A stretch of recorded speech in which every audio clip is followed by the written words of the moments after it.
And yes, I like to shift gears a little bit from the generics biosimilar space into the innovative space.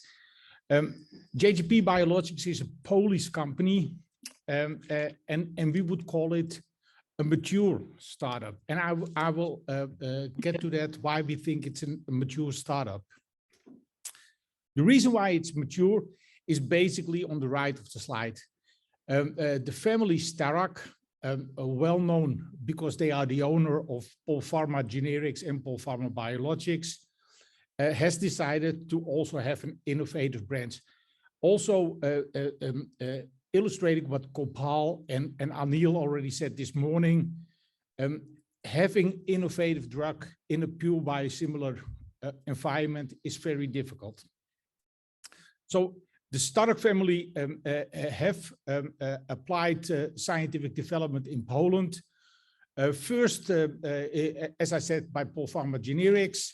Polpharma Biologics was created about 10 years ago, has now about 1,000 people, done a deal with Sandoz on a natalizumab biosimilar, has a ranibizumab in BLA in the US. But we decided that although we had a lot of capabilities to generate novel antibodies, to found a new company called JGP Biologics, which was concentrating on innovative drugs. The fourth pillar of that applied science is now coming in the near future, where we also have a pillar that will cover the mRNA technology. So the strategy of JGP is not really a corporate one. It's really a startup, and the maturity of the startup is that we are really being funded also by the Starak family. So we are not actually looking for early money because we are well funded. But the scientific strategy is we only work on personalized medicine. And why do we do that? We only want to have molecules in the presence of a companion diagnostic. Making molecules for a disease and treat every patient, I think this is ancient history. We now should be more and more focusing on personalized medicine, which will not be treating an individual, but will be treating groups of patients. And I will come back to that later. So why does that help you? And why is this important for you also to understand? See, because it makes your clinical studies more focused because you're able to stratify your patients. That means that you have to do smaller clinical studies. And when I talk about smaller clinical studies, everybody understands that that means also lower development cost. In addition, if you think about it, if you're not treating patients that cannot respond to your treatment anyway because they have not the right companion diagnostic result, you also exclude that those patients suffer from side effects not related to the treatment. So it also decreases your risk. So from a development point of view, it makes it faster, it makes it cheaper, and it makes it less risky. So sufficient reason really to go for personalized medicine and a companion diagnostic. Now, obviously for the patient, there are a lot of advantages. You avoid non-relevant treatments, no side effects due to these non-relevant treatments. And in the end, healthcare costs, where we talk about all the time, will decrease because you don't treat patients that don't benefit from treatment at all. So what's personalized medicine? Like in the past, for example, arthritis, we treated patients with anti-TNF, treated the whole population. And you see in the dark blue patients, you see that there is an effect. Those are the relevant patients. You see some patients that don't benefit from it at all.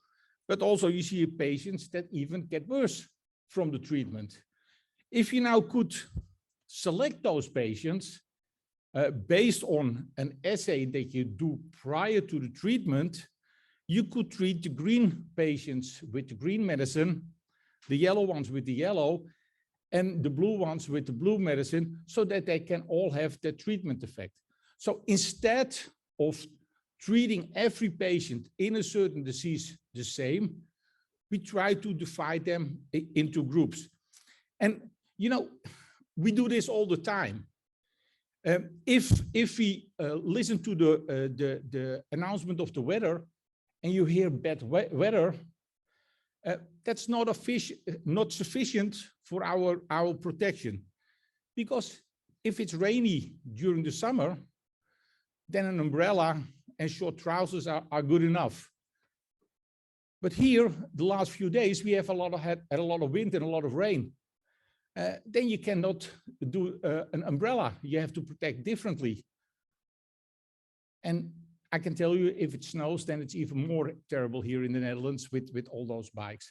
So dependent on the companion information details that we get from the weather announcement, we protect ourselves in the proper way. So this is something that we do all the time. The only thing where we don't do it is in medicine. And that's why I stated in the beginning that doing just development in a whole group of patients is ancient history. So how have we turned that around for our development? Normally, if you discover, you start a new program, you select a new target, you do drug development, you come into clinical studies, and then the clinical group starts to ask, do you have a PD marker? Do you have a companion diagnostic? How we can measure whether or not the patient is doing well?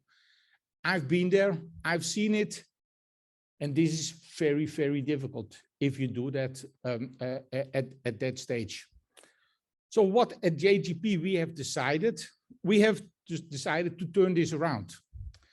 So first, we select a relevant companion diagnostic based on predefined conditions, and I will explain those. Subsequently, based on this companion diagnostic, we select a new target. We do the clinical development up to the clinic, and then use the selected companion diagnostic to select our patients, to steer from the beginning, from early clinical development, our patient group into the right direction, to decrease the size of our clinical studies, and to make the outcome as positive as possible. So how did we select that? We selected it based on a couple of things. It should be easy to determine, and if possible, already available in the hospital, so that you don't have to develop it. Potentially applicable over disease areas. And then, since we are an immune company, we like to have an immune pathway involved and a KOL scientifically that can help us. So here we came to disease-specific autoantibodies of the IgA class, which have potent effector functions. And I will not bother you with all the scientific details, but this is something that we can measure already in polyclinic in the hospital, and we can select our patients based on that. And I will give some examples of diseases where it's playing a role, and also how to apply it, for example, in arthritis. So we have a couple of programs. One that I will talk about, the anti-CD89, which is for autoimmune diseases, targeting the IgA receptor, and three other programs for immuno-oncology, which I will not touch upon today. So the anti-CD89, where can you use that? So we intend to use that in skin blistering diseases. You don't see the picture, but it's a terrible picture of a child that has blisters all over her body, which is neutrophil driven, IgA driven. The disease is called linear IgA bullous disease, so completely IgA driven, and this is something that we can inhibit. Very tiny, rare indication, but it's our strategy to get first into men. Then obviously you have a lot of autoimmune indications where IgA antibodies play a role. And I said that I will come back on arthritis, and I will do in the next slide. But there are a couple of other examples also where IgA antibodies at least target a part of the population of the patients.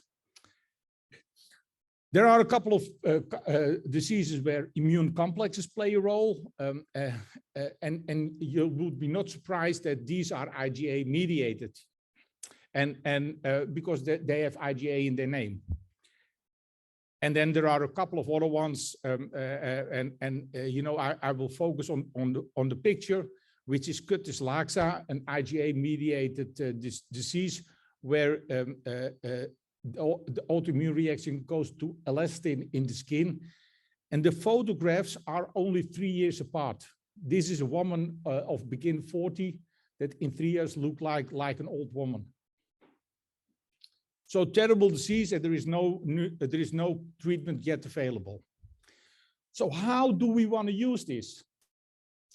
We want to use this in arthritis, and in arthritis, this is a paper of an Italian group. You can divide your patients according to IgA antibodies against Rheuma factor. If you do that with IgA negative, IgF low, and IgF high patients, you will appreciate that in this graph, you see that the IgA high patients do not respond very well to anti-TNF antibodies. So this is an unmet medical need. We can determine IgA against Rheuma factor in the polyclinic, then select patients that are not responsive to TNF, and there we have our personalized medicine approach. So this is the way that we want to approach it, not treat every patient, because it would be stupid to treat the IgF Rheuma factor negative population with an antibody that blocks the IgA receptor, right? This can only cause problems during your clinical development. In the last slide, I only have summarized why we think this is a very good program. And I thank you for your attention. Thank you very much. I'm sorry to rush you like this. Stay there. We'll hear from the final speaker, and then we can take some questions. And our final speaker is online. And that is Mauritz, co-founder and CEO of AzarGen. Thank you so much. Yeah, I'm from South Africa, and yeah, I greatly appreciate the hard work that went in, especially from Christina's side, to get me to this point here. So greatly appreciate it. Just want to double check everyone can hear me. Jane, Christina? Yeah, we can hear you. All right. So yeah, I'm Mauritz. I'm a co-founder of a biotech startup. We're not a mature startup yet, and we focused on plant-made biologicals. We're developing therapies for respiratory and autoimmune disease, and we've also developed in parallel a synthetic biology or an expression platform for complex biologicals based on synthetic biology principles and design science thinking. Our main purpose is to facilitate further development and commercialization of therapeutic candidates to address unmet medical needs, either using our own IP or intellectual property from academia or industry that we've currently licensed in. We're a very lean team of all the 4 co-founders. 2 of us went full time, but we are the lab rats, and then we got a lot of advisors on the side for business and IP and clinical and the scientific side to support us and our strategy. And after finishing my PhD and first going hands-on on a deep end with entrepreneuring, I only now or in the process of completing my MBA to think of the business side of this. We've gone through several rounds of funding, starting out as students, getting family, friends on board for financial funding and seed development, and then venture capital unit of our government took us seriously and we went full time. In the last few years, let's say 10 years, we've expanded our network primarily in the US with industry and academia. And the main issue that we decided why we focused on plant-made pharmaceuticals and sitting here in Africa is the problem that we cannot set up a 600 million to $1 billion of CHO cell or mammalian cell culture system to make complex biologicals. We can't make our own medicine, and we don't have that biomanufacturing capability yet. So, you know, we know the cost of, based on the CapEx and OpEx, is very expensive to set up a system, initial capital layout, and then running it in an emerging market and low-income countries in Africa is just not doable. And also, that leads to limited access to the population, and also not only for therapeutics but other high-value biologicals in the food industry and also enzyme industry, diagnostics, reagents. So we know, you know, the animal cell, and we've had those discussions today, the mammalian cell lines that have been engineered, they are able to make complex biologicals with complex sterile media, and scalability is quite expensive and labor intensive. However, the current solution is a plant-based system, and we've developed a very good technical and business relationship with the largest plant-based pharmaceutical facility in the world, doing vertical farming with lower cost and high speed. And you know, we all know now that the plant cell and the animal cell, they share capability to make complex biologicals, but at a much lower cost due to the simple growth environment of air, light, water, and minerals. So going through that current system, the vertical farming indoor plant-based system, we are developing a plant-made rituximab. And all I want to show you here is in a plant-made versus a CHO cell-made rituximab. You know, B-cell depletion is important with rituximab. After treatment, you know, is associated, B-cell depletion is associated with good clinical response. So we want to address the problem, especially targeting rheumatoid arthritis here. B-cell depletion is frequently incomplete. There are multiple doses needed, and that leads to a high cost of the biological. And I'm not even talking about non-Hodgkin's lymphoma and treatment of that. So here's just an initial snapshot of the results of our plant-made rituximab, showing complete B-cell depletion with or compared to the originator, Mabtera or Rituxan, after 4 hours, 24 hours, and 8 days after dose in non-human primate tox study and a functional study. Another candidate of AzarGen is our respiratory candidate, and this is one that we are driving very aggressively. It's a very difficult biological to address neonatal RDS as well as acute RDS, and especially after the pandemic, acute RDS is definitely high on our radar. It's expressing the main protein, that's the business end of surfactant, to lower surface tension and increase oxygenation. And that is to compete with the current animal-derived surfactants, high cost of it. There's low amounts of this protein in it, and we believe we can make a dent there. But as I said, this is a very difficult biological, and we've shown proof of concept using our synthetic biology platform in plants. And this is the only way we could also get our patents granted in the EU. And we've done it. So now we need to scale it up. So for both those projects, we are seeking CGMP scale-up manufacturing of both those candidates. We're seeking suitable funding and partners, and then to do the CGLP clinical trials and clinical phase development. I want to highlight today our own expression platform to make biologicals, and it was mentioned in some of the other talks, scalability and lower cost. And that is what we can offer here. Is we have developed, built on synthetic biology, a system called AZProm to make complex biologicals of high value, but at much lower cost due to the scalability of our platform.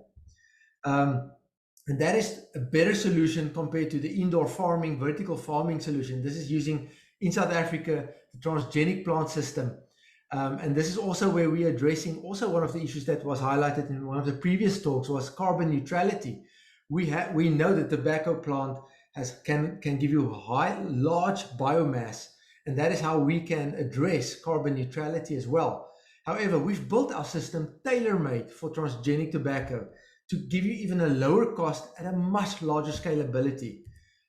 This is our current patent. It's a synthetic promoter expression platform, and we can expand on that, either keep it a straight secret or expand on our IP. And just to give you a snapshot of the results, currently in a plant-based system, your benchmark promoter is called the double enhancer 35S. It's used in most commercial transgenic systems. Now, on the right-hand side of this graph is the dashed line is 7 of our synthetic promoters expressing the fluorescent protein compared to the left-hand side of this dashed line of the benchmark promoter double enhancer 35S. And all of those promoters, especially our aziprom 18, gives you superior performance here. This is just a snapshot how we actually visualized it, this fluorescent protein under a specific filter, showing our blockbuster promoter, aziprom 18, compared to the benchmark double enhancer 35S. And yeah, this is actually where we can feel we can make a dent. And in Africa, hopefully with European partners, expressing your biological candidates, yes, it will have different glycosylation patterns, but it can also enhance immunogenicity and efficacy. And this is where we're seeking partnership to make those biologicals, but at much lower cost and higher scalability at the same quality. Some of our IP milestones, we've been granted patents to express our human surfactant protein B in plants in 6 territories in the EU. We've been granted patents for our synthetic promoter technology in the US and South Africa.